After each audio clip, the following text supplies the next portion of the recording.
est déclaré provisoirement élu au premier tour, M. Alassane Ouattara.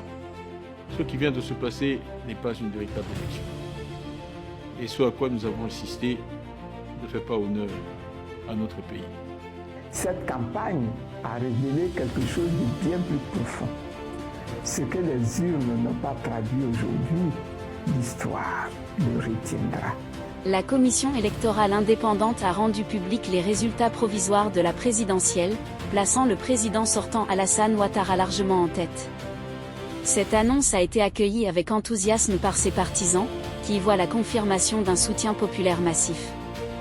Du côté de l'opposition, le ton est plus amer. Certains candidats, comme Jean-Louis Billon, ont reconnu leur défaite tout en appelant à une réflexion sur les conditions du scrutin. D'autres voix dénoncent un processus jugé peu inclusif et une faible mobilisation des électeurs, symbole selon eux d'un désenchantement politique grandissant. Certains affirment que le processus n'était tout simplement pas ce qu'on appellerait une élection. Écoutez cet extrait et dites-nous en commentaire ce que vous en pensez. Ce qui vient de se passer n'est pas une véritable élection. Et ce à quoi nous avons insisté ne fait pas honneur à notre pays. Avec le PPACI et le président Gbagbo, le PDCI-RDA dans le Front commun n'a cessé d'œuvrer pour éviter la situation où nous nous trouvons aujourd'hui. Les faits sont clairs.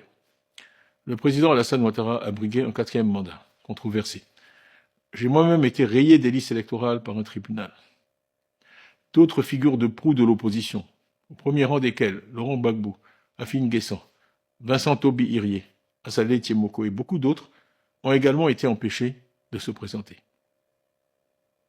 Partout dans le pays, depuis le 2 octobre, les manifestations ont été accueillies par des gaz lacrymogènes, des arrestations massives et une répression brutale.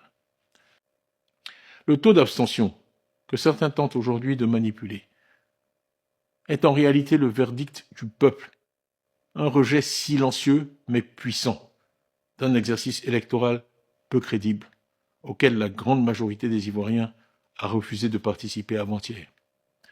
Le 25 octobre 2025, il ne s'agissait pas d'une élection au sens démocratique du terme.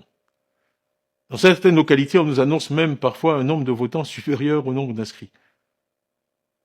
Ce n'est pas cela la démocratie.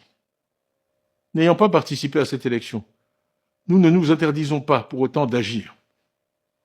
Pacifiquement, courageusement et tous ensemble, nous allons reconquérir notre démocratie. Engageons-nous donc à nous battre pacifiquement pour une Côte d'Ivoire qui appartient à tous, sans distinction d'origine, de religion, d'ethnie ou de culture, dans le respect de l'état de droit. Notre cause est juste, c'est pourquoi elle prévaudra. Ensemble, nous retrouverons notre démocratie. Ensemble, nous restaurerons notre dignité. Ensemble, nous construirons cette Côte d'Ivoire réconciliée que nous savons possible.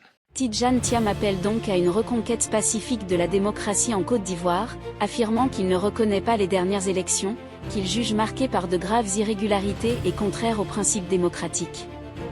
Il a exhorté les Ivoiriens à s'unir dans le calme et la détermination pour restaurer l'état de droit et la vérité des urnes.